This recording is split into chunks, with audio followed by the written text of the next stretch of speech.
Hello friends, मैं सतनाम सिंह आप सभी का स्वागत करता हूं द जीएस फाउंडर में। और मुझे पूरी उम्मीद होगी कि आप लोग जहां पे भी होंगे अपने परिवार के साथ सुरक्षित होंगे, अपने नियर एंड डियर के पास होंगे और पूरे परिवार का माहौल खुशनुमा होगा। साथ में ही मैं ये भी कहना चाहूँगा कि अगर अभी तक आप लोगों ने वैक्सीन नहीं लिया है तो आप लोग जल्द से जल्द वैक्सीन ले लीजिए, जिससे जो है कि आपकी सेफ्टी सुनिश्चित हो जाएगी और आप जो है कि बाहर बिना किसी रोक टोक के आ जा सकते हैं। और एक सुरक्षा के दृष्टिकोण से इम्पॉर्टेंट है वैक्सीन लेना, महत्वपूर्ण है वैक्सीन लेना। तो कोशिश ये कीजिए कि जल्द से जल्द आप लोग वैक्सीन लगवा लें। सो फ्रेंड्स, हम लोग लास्ट क्लास में हम लोगों ने मराठा एम्पायर के बारे में हम लोग पढ़ रहे थे। मैंने ये सोचा है कि जहाँ से मराठों की उत्पत्ति हुई थी, यानी शिवाजी के नेतृत्व में से लेकर के या शिवाजी के नेतृत्व में से लेकर के 1761 पानीपत की तृतीय लड़ाई तक चीज़ों को हम लोग कवर कर लेंगे। ठीक, यानी शुरुआत से लेकर के अंत तक 1761 का जो समय होता है, इस टाइम तक पूरे भारत में जो सबसे पावरफुल शक्ति होती है वह मराठा शक्ति होती है। और इस टाइम तक अंग्रेज भी आ चुके होते हैं। 1757 का प्लासी का युद्ध भी लड़ा जा चुका होता है, जिसमें सिराज की हार हो जाती है। सिराज मतलब सिराजुद्दौला। और अब अंग्रेज इंतज़ार कर रहे होते हैं चीज़ों का, और उसी बीच में अहमद शाह अब्दाली का आक्रमण होता है भारत पर। और भारत की जो सबसे पावरफुल शक्ति है वह है मराठा।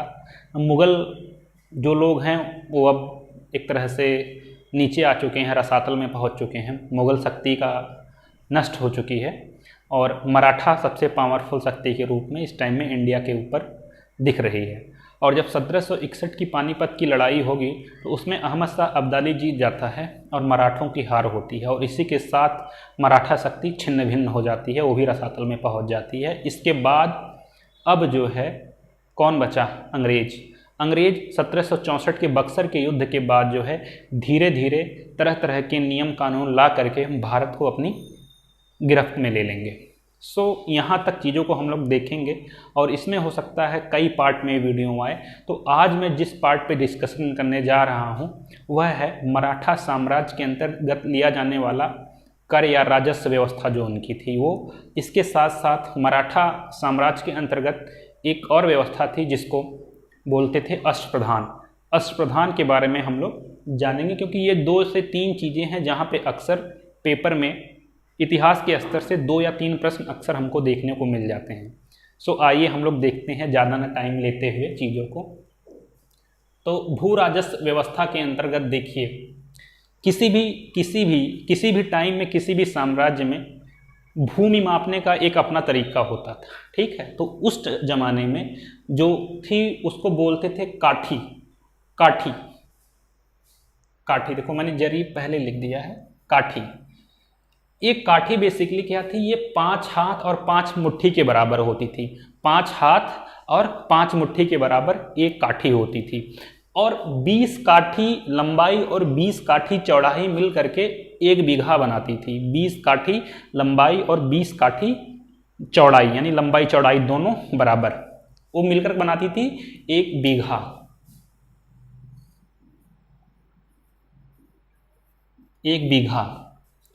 ठीक,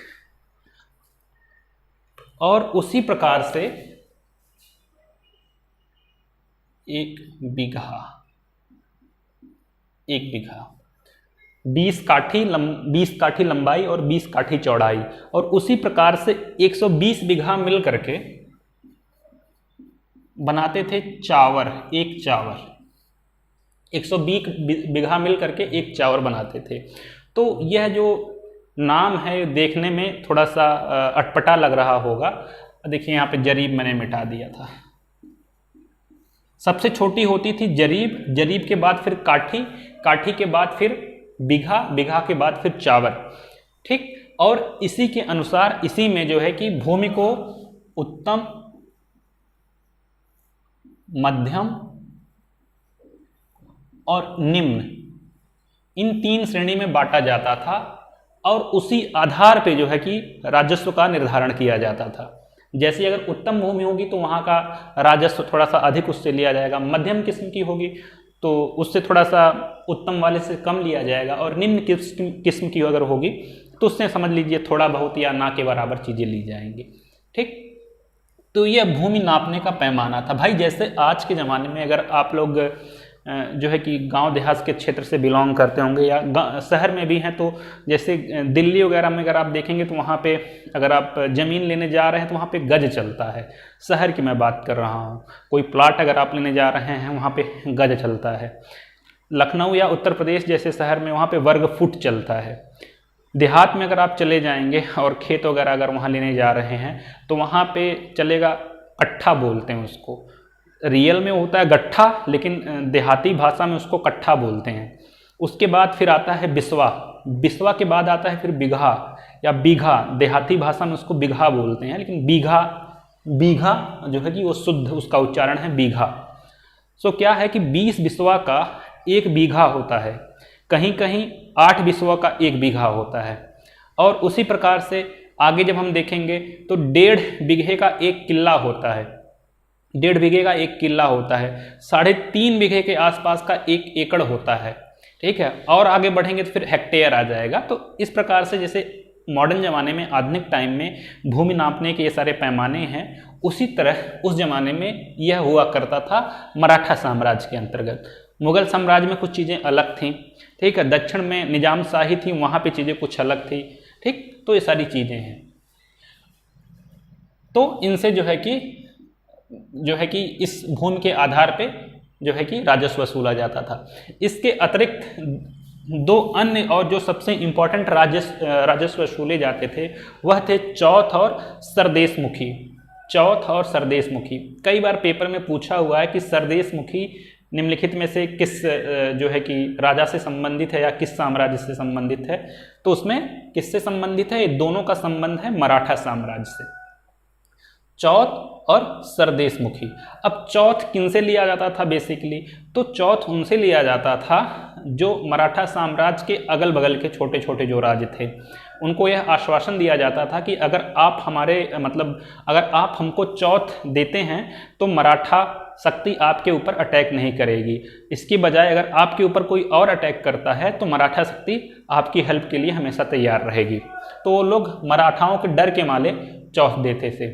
इसके साथ साथ सरदेशमुखी एक तरह से होता है कि आसपास के क्षेत्रों का जो मुख्य व्यक्ति जो है, ठीक है, पुश्तैनी व्यक्ति एक तरह से समझिए उसको, पुश्तैनी चला आ रहा है चीज़ों को लेकर के, ठीक है, मुख्य व्यक्ति उसको वह सरदेशमुखी टैक्स वसूलता था बगल के ही राज्यों से। तो शिवाजी अपने आप को पुश्तैनी सरदेशमुखी मानते थे महाराष्ट्र का। मेरे ख्याल से अब आप ठीक समझ पाए होंगे। तो पुश्तैनी सरदेशमुखी मानते थे शिवाजी महाराष्ट्र का अपने आप को, और सरदेशमुखी लेना अपने आसपास के क्षेत्रों से वह अपना एक तरह से पुश्तैनी वो मानते थे कि भाई मुझे लेना ही लेना है ये चीज़, मुखिया हैं हम, श्रेष्ठ हैं, यहाँ के नंबर 1 हैं। तो उसे कहते थे सरदेशमुखी। अब इतना जब इन दोनों करों को जब ले लिया जाता था तो इसको 4 पार्ट में डिवाइड किया जाता था, जिसमें होता था बबती, सहोत्रा, नाटगोंड और मोकास। बबती, सहोत्रा, नाटगोंड और मोकास 4 पार्ट में डिवाइड किया जाता था। अब इसमें जो बबती था जो वह राजा का हिस्सा होता था, यानी राजा अपने पर्सनल यूज के लिए रखता था उसको, जो कि कर का 25% होता था। कर का 25% जिसे बबती के नाम से जाना जाता था वह राजा अपने स्वयं के लिए रखता था। उसके बाद जो सहोत्रा होता था वह पंत सचिव के पास चला जाता था। वह 25% राजा ले लिए, बचा 75%। 75% में से 6% जो था वह पंत सचिव के पास जाता था, पंत सचिव के पास। अब बाकी का जो बचा उसमें से, जिसे नादगोंद कहते हैं, उसमें से 3% जो है वह राजा अपने इच्छा के अनुसार रखता था कि किसको देना है या किसको नहीं देना है। यह राजा की इच्छा के ऊपर निर्भर करता था, जिसे नादगोंद के नाम से जाना जाता था। और सबसे आखिरी का जो था वह था मोकाश। मोकाश बेसिकली जो मराठा घुड़सवार थे या जो सरदार थे उनको दिया जाता था कि ताकि वो अपनी सेना का मेंटेन कर सके उसको, ठीक है, जो कि सबसे ज़्यादा 66% था। टोटल जोड़ लेंगे 100% हो जाएगा। तो इस प्रकार से चीज़ों को मैनेज किया जाता था। और सरदेशमुखी और वाले और ये जो कर हैं इनको जो है कि बबती, सहोत्रा, नाटगोंड और मोकास 4 पार्ट में डिवाइड किया जाता था। तो मुझे पूरी उम्मीद है कि मैंने इस चीज़ को क्लियर किया होगा। अगर इसमें कुछ डाउट अगर होगा आपको तो उसको आपको नीचे कमेंट कीजिएगा। अब आगे देखते हैं, थोड़ा सा आ जाते हैं अब अष्टप्रधान पे। तो देखिए, एक था अष्टदिग्गज और एक था अष्टप्रधान। तो जो अष्टदिग्गज जो था उसका संबंध कृष्णदेवराय, जो कि विजयनगर साम्राज्य से संबंधित है, वहां से है।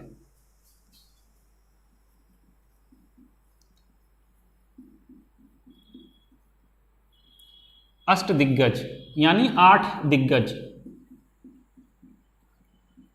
ये 8 दिग्गज अपने आप में कोई कवि है, कोई दरबार बेहतरीन किस्म का लेखक है, कोई संगीतकार है, कोई वादक है, मतलब इंस्ट्रूमेंट बजाने वाला कोई वादक।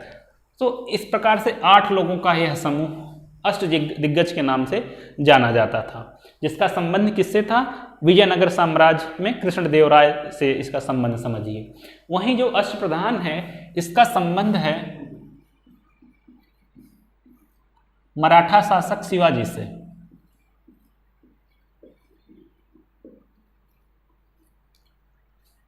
अष्टप्रधान का संबंध मराठा शासक शिवाजी से है। तो यह 8 लोगों का एक ग्रुप था जो कि दरबार में जितने भी डिपार्टमेंट थे, जितने भी एक तरह से केंद्र बनाए गए थे चीज़ों को लेकर के, उनको ये लोग हैंडल करते थे। यानी अलग अलग काम के लिए अलग अलग एक मुखिया, ठीक। तो इन्हीं को अष्टप्रधान कहा जाता था। तो अष्टप्रधान में जो सबसे पहले नंबर पे आता था वह था पेशवा। वह था पेशवा। पेशवा राजा के बाद सबसे इंपॉर्टेंट रोल प्ले करता था।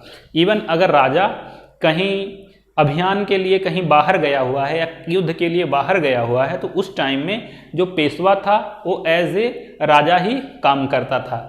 जैसे आधुनिक टाइम में अगर भारत का राष्ट्रपति नहीं है तो उस टाइम में भारत का उपराष्ट्रपति एज ए राष्ट्रपति काम करेगा। तो उसी प्रकार से पेशवा राजा की गैर हाजिरी में राजा की तरह काम करता था। और इवन अगर राजा होता भी था तो अगर कोई भी नियम कानून पास हो रहा है प्रजा के लिए या किसी विषय पे चर्चा करनी है, तो अगर नियम कानून पास हो रहा है तो उसमें राजा के साइन के बाद पेशवा का भी साइन बहुत ज़्यादा इम्पोर्टेंट होता था। और अगर कोई नियम कानून पास हो रहा है या कोई और बात वार्तालाप हो रही है उस पर विचार करना है तो उस पर भी पेशवा का स्थान बहुत ज़्यादा इम्पोर्टेंट हो जाता था। अगला है अमात्य। अमात्य जो था इसका काम था धन दौलत से संबंधित चीज़ों की देखरेख करना। इसी वजह से इसे अर्थ मंत्री भी कहा जाता है, ठीक। अर्थ यानी धन दौलत से संबंधित चीज़ों को मैनेज करना, कैसे देखना है कैसे नहीं देखना, कहाँ कितना खर्चा करना है कहाँ कितना खर्चा नहीं करना है, इस चीज़ को मेंटेन करने का काम था अमात्य का। इसके बाद आता है एक वाकाया नवीस। वाकाया नवीस। वाकाया नवीस का मतलब था दरबारी लेखक। दरबारी लेखक, इसके साथ साथ गुप्तचर व्यवस्था को देखना। गुप्तचर व्यवस्था का मतलब कि हमारे दुश्मनों के जो क्षेत्र हैं वहाँ पे गुप्तचरों को छोड़ देना और इस चीज़ से मतलब इस चीज़ की जानकारी वहाँ से लेना कि वो साथ वाला जो पड़ोसी राज्य है वो कहीं हमारे खिलाफ कोई षड्यंत्र तो नहीं कर रहा। तो इस प्रकार से गुप्तचरी वाला, जिसको आज के टाइम में सीक्रेट एजेंट कहते हैं, जैसे रॉ और आईबी के अगर आप लोग ज्वाइन करते हैं तो उसमें इस प्रकार के गुप्तचर वाली व्यवस्था होती है, जो लोग सूचना इकट्ठा करके पहुंचाते हैं। जैसे एग्जाम्पल के रूप में हमारे अजीत डोभाल साहब जो थे वह पाकिस्तान में, और जो है कि ये आपका जो है सिखों से संबंधित अमृतसर वाला जो केस हुआ था पंजाब में, तो वहाँ पे इन्होंने जो है कि गुप्तचरी की थी। पाकिस्तान में 6 से 7 साल रहे थे और पाकिस्तान के लोगों को खबर नहीं लगी थी। उसी प्रकार से गुप्तचर व्यवस्था उस जमाने में भी होती थी, ठीक। तो वाकया नवीस गुप्तचरी का ध्यान रखता था, इसके साथ साथ दरबारी लेखक के रूप में भी काम करता था। अगला है सुमंत। इसको दबीर के भी नाम से जानते हैं, दबीर के नाम से भी जानते हैं सुमंत को। और यह डील करता था विदेश मंत्रालय से, यानी विदेश मंत्रालय से आसपास के क्षेत्रों के लोगों से अगर कोई कुछ आ रहा है, कोई वार्तालाप करना चाह रहा है, कोई संधि करना चाह रहा है, इस प्रकार की चीज़ों से डील करना किसका काम था? सुमंत या दबीर का। इसके बाद आता है चिटनिस। चिटनिस पत्राचार विभाग को देखता था या सरकारी दस्तावेज को मैनेज करने का काम था किसका? चिटनिस का, चिटनिस का, इसको सूरनवीस भी बोलते थे।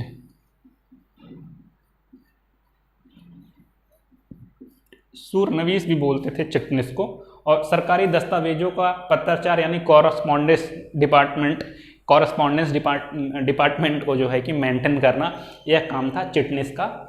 और इसको सूरनवीस के भी नाम से जानते थे। साथ ही सरकारी दस्तावेज जितनी भी चीज़ें थे उसको मेंटेन करना जिम्मेदारी थी चिटनिस की।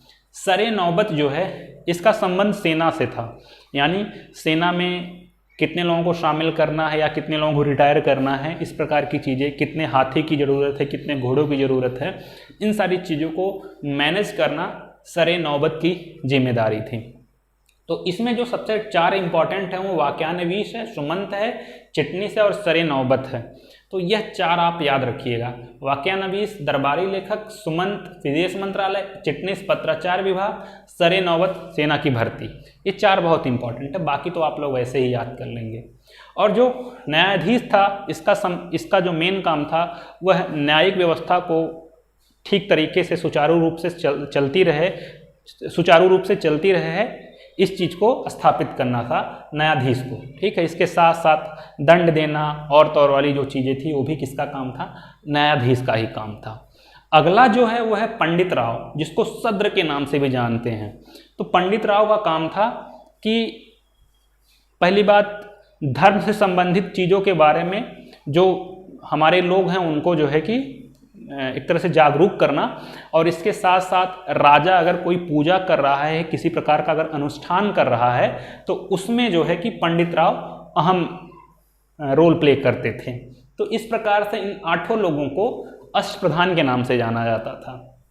आगे चल करके एक संगोला की संध होगी, उसमें मराठा छत्रपति अपने सारे अधिकार किसको दे देंगे? पेशवा को दे देंगे। तो वही आगे चल करके एक व्यक्ति निकल करके आएगा जिसका नाम होगा बाजीराव पेशवा। ठीक, बाजीराव पेशवा के नाम से, जैसे आपने बाजीराव मस्तानी मूवी देखी थी तो पेशवा थे, तो वो यही पेशवा थे। तो इसी को कहा गया अष्टप्रधान। ठीक, संगोला की संधि के बाद जो मराठा शासक या मराठा छत्रपति होगा उसकी स्थिति कमजोर हो जाएगी और पेशवा स्ट्रांग हो जाएगा। तो यह कुछ बेसिक से पॉइंट थे जिसका संबंध मराठा साम्राज्य के भूराजस्व व्यवस्था और अष्टप्रधान से संबंधित है। तो मुझे पूरी उम्मीद है कि आप लोगों को वीडियो पसंद आया होगा और चीज़ें आपको समझ में आई होंगी। जो चीज़ें आप लोगों को समझ में नहीं आई हैं आप उसको नीचे कमेंट कीजिए, मैं उसको फिर से एक्सप्लेन करने की कोशिश करूँगा। साथ में ऐसे मैं नए वीडियोज़ लेकर के आते रहूँगा टॉपिक वाइज, और आने वाले 2 से 3 क्लासेस बाद हम लोग पॉलिटी भी शुरू करेंगे। सो मुझे पूरी उम्मीद है कि आप लोगों को वीडियो पसंद आया होगा, और पसंद आया है तो मुझे सपोर्ट कीजिए, चैनल को सब्सक्राइब कीजिए, वीडियो को लाइक कीजिए, शेयर कीजिए। सो मिलते हैं नेक्स्ट वीडियो में, तब तक के लिए जय हिंद, जय भारत।